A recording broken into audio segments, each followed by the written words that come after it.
Hello civil engineers, मेरा नाम है Shahzeb. I am professional estimation engineer और आप सब इंजीनियर्स के लिए कॉर्पोरेट ट्रेनर। तो जैसे कि हमने लास्ट सेशन में देखा था, हमने इंटरव्यू की कुछ क्वेश्चंस को डिस्कस किया था। तो इसी तरीके से वो सेशन काफ़ी बड़ा हो गया था, तो हम ज़्यादा क्वेश्चंस उसमें डिस्कस नहीं कर पाए थे। अभी हम इसका पार्ट 2 देख रहे हैं, यहाँ पर हम क्वेश्चंस को डिस्कस करेंगे। ठीक है, तो ऐसे ही हम लोग काफ़ी सारे क्वेश्चंस हैं हमारे इंटरव्यू के जो मोस्टली आपके पूछे जाते हैं, तो इनके बारे में हम डिस्कस करने वाले हैं। आज के सेशन में भी हम इंटरव्यू के क्वेश्चन के बारे में डिस्कस करेंगे। तो चलिए, यहाँ पर आपका जो नेक्स्ट क्वेश्चन है वो है what is LOL moisture content in fine aggregate for the concrete mix. अगर कंक्रीट आपको बनानी है तो उसमें आपकी जो एग्रीगेट है, जो आपका फाइन एग्रीगेट है, उसमें आपका मॉइस्चर कंटेंट कितने परसेंटेज तक अलाउ है, ये आपका क्वेश्चन हो सकता है। ठीक है, तो यहाँ पर आपको जो आंसर देना है वो है आपका कि अगर हमारा मॉइस्चर कंटेंट फाइन एग्रीगेट में 5% से ज्यादा है तो वो एलोवेबल नहीं है, वहां पर उसको एक्सेप्ट नहीं किया जाएगा। 5% तक ही एक्सेप्टेबल है आपका फाइन एग्रीगेट में मॉइस्चर कंटेंट। इसके बाद आपका नेक्स्ट क्वेश्चन है what do you mean by segregation. Segregation क्या है? सेग्रीगेशन आपका जो है कंक्रीट में होता है, जब आपका सीमेंट और सैंड एग्रीगेट से अलग हो जाता है, सीमेंट सैंड के पार्टिकल्स एग्रीगेट से अलग हो जाते हैं। तो ये किस रीजन की वजह से होता है? जब आपका जो वाटर सीमेंट रेशियो है, जब आपका वाटर जो है कंक्रीट में वो अगर ज्यादा हो जाएगा तो वहां पर क्या होगा, आपकी जो सीमेंट और सैंड के पार्टिकल्स हैं वो सारे एग्रीगेट से अलग हो जाएंगे। तो ये आपका क्या कहलाता है? ये आपका सेग्रीगेशन कहलाता है। इसी तरीके से आपकी ब्लीडिंग भी होती है कंक्रीट में, उसको हम आगे देखेंगे। तो सेग्रीगेशन में आपके सीमेंट सैंड के पार्टिकल्स एग्रीगेट से अलग हो जाते हैं, यानी कि तीनों मटेरियल्स अलग अलग दिखने लगेंगे आपको। ये आपका जब वाटर मॉइस्चर कंटेंट जो है, आपका वाटर कंटेंट जो है वो जब ज्यादा हो जाएगा कंक्रीट में, तब उस कंडीशन में ये आपका सेग्रीगेशन होता है कंक्रीट में। ठीक है, इसके बाद आपको नेक्स्ट क्वेश्चन दे रखा है यहाँ पर व्हाट इज सीपेज। तो यहाँ पर आपको आंसर दे रखा है slow percolation of water through soil is called seepage. तो जब सॉइल के थ्रू आपका जो पानी है वो जब उसका पर्कुलेशन होता है तो वो आपका सीपेज कहलाता है। सीपेज क्या, वॉल्स वगैरह पे जो सीपेज आता है आपका, तो सॉइल के थ्रू आता है। वो सॉइल में जो मॉइस्चर कंटेंट अवेलेबल है उससे आपकी वॉल्स वगैरह पे सीपेज आता है। तो ये आपका जो पर्कुलेशन ऑफ वाटर होता है, तो ये क्या है, ऑटोमेटिकली आपका ऊपर की तरफ पानी बढ़ता है। तो ये आपका पर्कुलेशन ऑफ वाटर है, यही आपका सीपेज कहलाता है।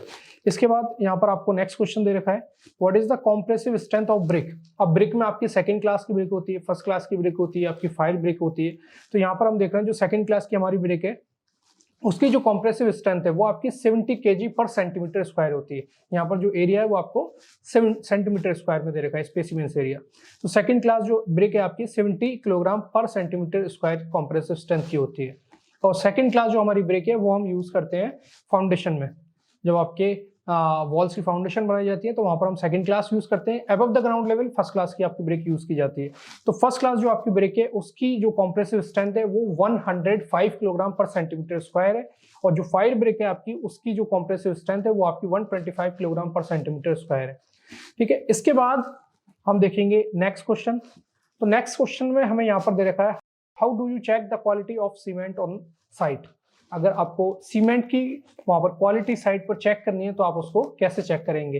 ठीक है, तो जिस तरीके से मैंने आपको लास्ट सेशन में बताया था कि कंक्रीट और कंक्रीट से रिलेटेड मटेरियल्स, जिन मटेरियल्स को लेकर के हम कंक्रीट बना रहे हैं, इन सब के बारे में सबसे ज्यादा क्वेश्चंस पूछे जाते हैं, क्योंकि कंक्रीट आपका मेन पार्ट है कंस्ट्रक्शन का, इसके बिना कुछ भी पॉसिबल नहीं है।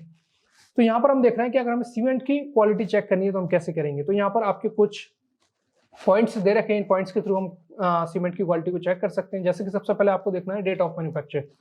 ठीक है, मैन्युफैक्चरिंग डेट क्या है आपकी, ज्यादा पुराना तो नहीं है। जैसे जैसे वो पुराना होगा सीमेंट, एक्सपायरी जरूरी नहीं है वहां पर कि आपको एक्सपायरी देखनी है कि एक्सपायर नहीं हुआ है। अगर एक्सपायर नहीं हुआ तो आप यूज कर लेंगे। अगर वो पुराना भी है, एक्सपायर नहीं हुआ है लेकिन उसकी मैन्युफैक्चरिंग पुरानी है, तो वहां पर उसका जो इफेक्ट है वो कम हो जाएगा, उसकी जो स्ट्रेंथ है वो कम हो जाएगी सीमेंट की। इसके बाद आपको कलर देखना है। जो आपका कलर रहेगा वो आपका ग्रे रहेगा या फिर आपका लाइट ग्रीनिश रहेगा। अगर सीमेंट ठीक है तो आपका जो कलर है वो आपको ग्रे दिखेगा इजीली।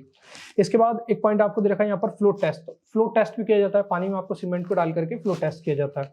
और एक और यहाँ पर आप फिजिकली देख सकते हैं कि आपका जो सीमेंट का बैग होगा, अगर आप उसमें खुद से हाथ डालते हैं बैग में, वहां पर आप सीमेंट को टच करें जाकर बैग में, तो आप वहां पर फील करेंगे कि आपका जो सीमेंट है वो कूल, मतलब कि आपको कूल फील कराएगा, ठंडा लगेगा आपको सीमेंट।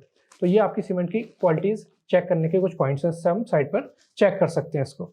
इसके बाद आपका नेक्स्ट क्वेश्चन है what is initial and final setting time of concrete. आपका जो कंक्रीट का सेटिंग टाइम है वो इनिशियल क्या है और फाइनल क्या है। तो यहाँ पर आपको देखा है 30 मिनट्स उसका इनिशियल सेटिंग टाइम है, और आपका जो 10 आवर्स है वो आपका फाइनल सेटिंग टाइम है कंक्रीट का। तो इनिशियल 30 मिनट्स और फाइनल आपका 10 आवर्स। इसके बाद हम नेक्स्ट क्वेश्चन देखेंगे। तो नेक्स्ट क्वेश्चन में हमें दे रखा है व्हाट इज ड्यूरेबिलिटी। ड्यूरेबिलिटी पूछी जाती है क्योंकि ड्यूरेबिलिटी आपकी कंक्रीट की भी हो सकती है, स्टील की भी हो सकती है, ब्रिक की भी हो सकती है। ड्यूरेबिलिटी से मतलब है कि आपका लाइफ स्पान क्या है। यहाँ पर आपको जो दे रखा है technical, ability to withstand under pressure is called durability. तो ड्यूरेबिलिटी से मतलब है कि आपकी कोई चीज लेकर के आए जो, या आपने कहीं पर यूज की, वो कितने टाइम तक चल रही है और वो प्रेशर के साथ कितने टाइम तक खड़ी है विद स्टैंड। ठीक है, तो आपका जो लाइफ स्पान है किसी भी चीज का, वो उसकी ड्यूरेबिलिटी कहलाती है। इसके बाद नेक्स्ट क्वेश्चन है यहाँ पर, what are the concrete test. Concrete के कौन कौन से टेस्ट किए जाते हैं। तो जैसे कि मैंने आपको बताया था, स्लम्प टेस्ट कंक्रीट का किया जाता है। कंक्रीट कास्ट करने से पहले स्लम्प टेस्ट किया जाता है, और स्लम्प टेस्ट भी हमने देखे थे लास्ट सेशन में। 4 तरीके के स्लम्प टेस्ट होते हैं। तो कंक्रीट के टेस्ट की जब हम बात करते हैं तो यहाँ पर आपका स्लम्प टेस्ट आता है, आपका कॉम्प्रेसिव स्ट्रेंथ टेस्ट आता है, जो क्यूब टेस्ट होता है आपका, उससे कंक्रीट की स्ट्रेंथ चेक की जाती है। इसके बाद आपका वाटर परमेबिलिटी टेस्ट आता है और वाटर एब्जॉर्प्शन टेस्ट आता है। जो 4 तरीके के कंक्रीट के टेस्ट किए जाते हैं यहाँ पर। ठीक है, इसके बाद आपको दे रखा है next question, what is bleeding in concrete. तो जैसे कि मैंने अभी आपको बताया था, एक सेग्रीगेशन होता है, एक ब्लीडिंग होता है कंक्रीट में। तो ब्लीडिंग की कंडीशन क्या है, आप देखते होंगे मोस्टली अगर आपने कंस्ट्रक्शन साइट पे वर्क किया हो, या अगर आपने किसी को अपने घर को बनता हुआ देखा हो, तो कुछ जगह क्या होता है, जब स्लैब कास्ट की जाती है तो स्लैब कास्ट करने के बाद आप क्या देखेंगे, वहां पर आपके सरफेस पे कुछ पानी आ जाता है, ऊपर की साइड कुछ पानी बहने लगता है, तो वो क्या कहलाती है, वो ब्लीडिंग कहलाती है। और ये भी जब आप आपका जो वाटर सीमेंट रेशियो है, जब उसको आप कंक्रीट में मेंटेन करके नहीं रखेंगे, तो इस तरीके की ब्लीडिंग आपको फेस करनी पड़ेगी। यहाँ पर आपको दे रखा है, bleeding is one form of segregation. ये एक तरीके का सेग्रीगेशन का ही फॉर्म है, where water comes out to the surface of the concrete being lowest specific gravity among all the ingredients of concrete. तो यहाँ पर आपको दे रखा है, क्लियरली आपको बता रहा है, लोएस्ट स्पेसिफिक ग्रेविटी की वजह से, जितने भी कंक्रीट मटेरियल्स है उसकी लोएस्ट स्पेसिफिक ग्रेविटी की वजह से वो आपका जो पानी है वो सरफेस पे ऊपर बहने लगेगा। तो ये आपकी ब्लीडिंग कहलाती है कंक्रीट की।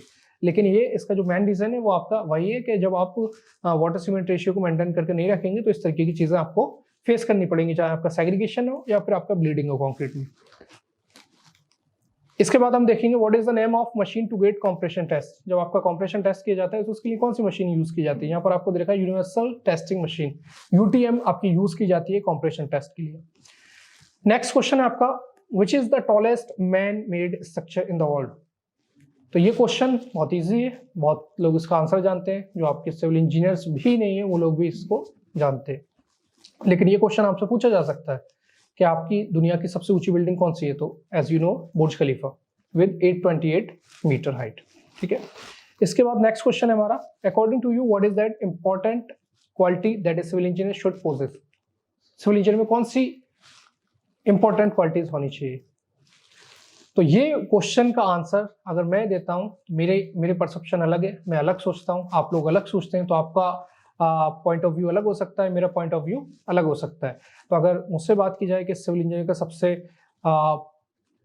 पॉजिटिव पॉइंट क्या होना चाहिए, सबसे अच्छी क्वालिटी उसमें क्या होना चाहिए, तो इमेजिनेशन, मेरे हिसाब से इमेजिनेशन होना चाहिए। क्योंकि जब हम कोई भी वर्क कर रहे हैं तो हमारे सामने कुछ भी नहीं है, हमारे पास सिर्फ ड्राइंग्स है जिसमें कि हम सिर्फ 2D डायमेंशंस को देख पा रहे हैं, लेकिन हमें उसे एक्चुअल में खड़ा करना है, उसे बिल्ड करना है हमें स्ट्रक्चर को। तो हमारे पास इमेजिनेशन होना चाहिए, एक अच्छा इमेजिनेशन होना चाहिए आपके पास। ये सबसे अच्छी क्वालिटी मेरे अकॉर्डिंगली, आपके अकॉर्डिंगली कुछ भी हो सकती है। इसके बाद हम देखेंगे what do you understand by soil analysis. Soil analysis क्या है। तो यहाँ पर जब कभी भी आपका चाहे कोई भी प्रोजेक्ट है, आपका चाहे कोई रेसिडेंशियल प्रोजेक्ट है, इंफ्रास्ट्रक्चर का प्रोजेक्ट है, चाहे आपकी कोई बिल्डिंग है, ब्रिज है, आपकी पाइल फाउंडेशन की जा रही है, आपका कोई डैम बनाया जा रहा है, तो सबसे पहले सॉइल की टेस्टिंग की जाती है। क्योंकि हम लोग लोड सबसे पहले कंसिडर करते हैं कि कितना डेड लोड आ रहा है, कितना लाइव लोड आ रहा है। तो आपका जो स्ट्रक्चरल इंजीनियर वही सारी चीज कंसिडर करेगा और उसके बाद देखेगा कि सॉइल की जो बियरिंग कैपेसिटी है, वहाँ पर जो सॉइल में न्यूट्रिएंट्स हैं, एलिमेंट्स हैं, वो किस तरीके से अवेलेबल हैं, कौन सी सॉइल है आपकी। तो ये जो सारी सॉइल की टेस्टिंग की जाती है, ये सारा आपका सॉइल एनालिसिस का वर्क है। इसको जियोटेक्निकल इंजीनियरिंग में हम लोग देखते हैं। ठीक है, इंजीनियरिंग सिलेबस में भी आपको जियोटेक्निकल में दे रखा है इसको। इसके बाद नेक्स्ट क्वेश्चन है आपका, what is the software used in civil engineering. Civil engineering में आपके कौन कौन से सॉफ्टवेयर्स यूज की जाते हैं। तो सॉफ्टवेयर्स तो काफी तरीके के यूज की जाते हैं, आपकी डिजाइनिंग के सॉफ्टवेयर्स अलग हैं, कैलकुलेशंस के, एस्टिमेशंस के अलग हैं सॉफ्टवेयर्स। लेकिन अगर हम मोस्टली बात करें, मोस्टली हमारे कौन कौन से सॉफ्टवेयर्स यूज की जाते हैं, जो कि आपके सबसे पुराने भी हम कह सकते हैं, तो आपका ऑटोकैड, चाहे आपका 2D में हो या आपका 3D में हो, और आपका दूसरा सॉफ्टवेयर है 3D मैक्स। सबसे ज़्यादा ये दो सॉफ्टवेयर्स यूज़ किए जाते हैं। सभी तरीके की आप ड्राइंग्स ऑटोकैड 2D पे बना सकते हैं। ऑटोकैड 3D आपका थोड़ा सा कम यूज़ किया जाता है in compare of 2D। 3D की जगह आपका 3D मैक्स यूज़ किया जाता है। इंटीरियर इंडस्ट्री में आज के टाइम में सबसे यूज़ किए जाने वाला सॉफ्टवेयर आपका 3D मैक्स है। तो ये दो सॉफ्टवेयर आपके सबसे ज़्यादा यूज़ किए जाते हैं। इसके बाद नेक्स्ट क्वेश्चन है आपका, how is the strength of concrete measured, या आप कह सकते हैं सीमेंट की स्ट्रेंथ को कैसे मेजर करेंगे। यहाँ आपको दे रखा है the measurement is done after the curing process has taken place for 7 days to 28 days। जब आपका क्यूरिंग जो पीरियड है वो जब आपका कंप्लीट हो जाएगा, जब आपका क्यूरिंग पीरियड कंप्लीट होगा 7 से 8 दिन में, 7 से 28 दिन में, क्योंकि अलग अलग एलिमेंट्स के लिए या फिर आपका किस तरीके की वहाँ पर एटमॉस्फेयर है, तो 7 से 28 दिन में जब आपका क्यूरिंग पीरियड जो है पूरा हो जाएगा, उसके बाद आपकी कंक्रीट या सीमेंट की, जब कंक्रीट की टेस्टिंग करेंगे तो सीमेंट की ऑटोमेटिकली हमें मिल जाएगी, क्योंकि अगर सीमेंट फेल हो रहा है तो कंक्रीट आपकी ऑटोमेटिकली फेल हो जाएगी। फिर इसके बाद आपको देखा है the load should be applied slowly at the rate of 140 kilogram पर सेंटीमीटर स्क्वायर। आपका जो लोड है वो आपका 140 किलोग्राम पर सेंटीमीटर स्क्वायर और पर मिनट लगाया जाता है। ये तब तक लगाया जाता है जब तक कि आपका स्पेसिमेन फेल ना हो जाए। जब आपका स्पेसिमेन फेल हो जाएगा उसके बाद आपका जो लोड फेलुअर है वो आपका divided by the specimens area, कि आपका कितना लोड लगा और स्पेसिमेंस एरिया क्या है उससे उसको डिवाइड कर देंगे, तो वहां पर आपका इस तरीके से सीमेंट या कंक्रीट की जो स्ट्रेंथ है उसको मेजर किया जाता है। ठीक है, इसके बाद हम देखेंगे यहाँ पर नेक्स्ट क्वेश्चन है हमारा, what is the maximum LOL fresh concrete temperature until used as per ASTM। यहाँ पर आपको बता रहा है कि आपकी जो कंक्रीट है यूज करने से पहले, जो आपकी फ्रेश कंक्रीट है उसका टेम्परेचर कितना होना चाहिए एज पर ASTM। अभी आपका ASTM क्या है, ये आपका American society for testing and materials है, मतलब कि ये आपकी अमेरिकन सोसाइटी है और ये आपकी मटेरियल्स को टेस्टिंग करती है। तो यहाँ पर आपको बता रहा है कि एज पर ASTM आपकी जो फ्रेश कंक्रीट है यूज करने से पहले जो आपकी कंक्रीट है उसका टेम्परेचर क्या होना चाहिए। तो ASTM के अकॉर्डिंगली आपका जो कंक्रीट का टेम्परेचर है फ्रेश कंक्रीट का वो 32 डिग्री सेंटीग्रेड होना चाहिए। ये आपको यहाँ पर क्लियरली बता रहा है। इसके बाद हम देखेंगे व्हाट इज गनेटिंग। गनेटिंग प्रोसेस क्या है, गनेटिंग मतलब कि गन। तो यहाँ पर आपको देखा है it is a process in which mixture of cement and sand in proportion of 1:3 is shooted at on concrete surface with the help of cement gun under pressure of 2 to 3 kilogram per centimeter square. It is highly effective process for repairing concrete walls or damaged surfaces. तो इसमें क्या हो रहा है, इसमें हम cement और sand 1:3 का मिक्स करेंगे और इसके बाद ये आपका यूज किया जाता है या तो स्लोप जो रहती है, स्लोप के लिए आपकी एक गन रहती है, उस गन में हम उस मोटार को डालेंगे जो हमने सीमेंट और सैंड से बनाया 1:3 यूज करके, तो उस गन में उस मटेरियल को डालेंगे और फिर हम उसको शूट करेंगे।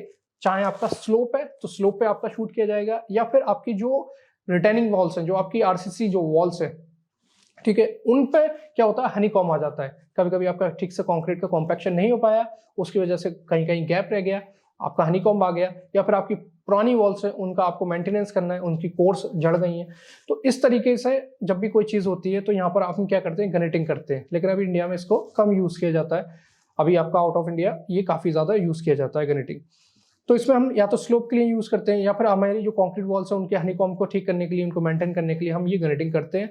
और इसमें सीमेंट सैंड 1:3 के प्रोपोर्शन में मिक्स करके और फिर इसमें गन में उस मटेरियल को डाल करके और फिर शूट किया जाता है। तो इसका जो प्रेशर रहता है वो आपका लगभग 2 से 3 किलोग्राम पर सेंटीमीटर स्क्वायर में उस मटेरियल को फिक्स कर देगा। तो ये आपकी गनेटिंग प्रोसेस है। इसके बाद हम देखेंगे नेक्स्ट क्वेश्चन है हमारा, for filling cracks in masonry structures the type of bitumen used is.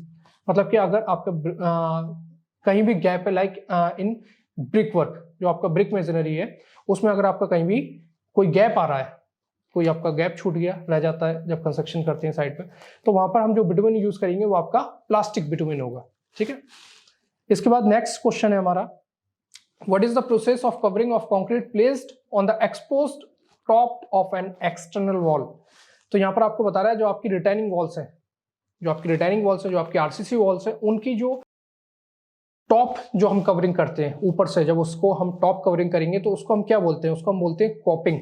कॉपिंग से हम क्या करते हैं, जो आपकी कोर्स रह जाती है जो ऊपर टॉप सरफेस पे, उसको हम एक तरीके से या तो हम वहाँ पर कोई मोटार लगा देंगे, मोटार की तरह हम इसको कवर करके ले जाएंगे, या फिर अगर आपकी स्टोन मेसनरी की वॉल है तो फिर वहाँ पर हम क्या करेंगे, एक बड़ा सा पत्थर लाइक हम उसके एजेस निकाल देंगे दोनों साइड्स को। तो इस तरीके की कोपिंग्स की जाती है यहाँ पर, आपकी जो भी एक्सटर्नल वॉल्स है, एक्सटर्नल वॉल्स पे आपकी कोपिंग की जाती है इस तरीके से।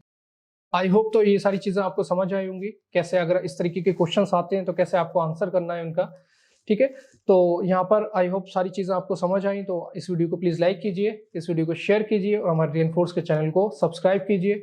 अभी यहीं तक हम इस सेशन को एंड कर रहे हैं, क्योंकि ये सेशन आपका काफी बड़ा हो रहा है। इसके बाद हम फिर नेक्स्ट सेशन लेकर के आएंगे इंटरव्यू क्वेश्चंस के लिए। तो ऐसे हम अभी काफी क्वेश्चंस हैं हमारे पास, जिसको हम बनाते रहेंगे, आप लोगों को बताते रहेंगे कैसे आपको आंसर्स करने अगर इस तरीके के क्वेश्चंस आते हैं। तो नेक्स्ट वीडियो तक के लिए थैंक यू।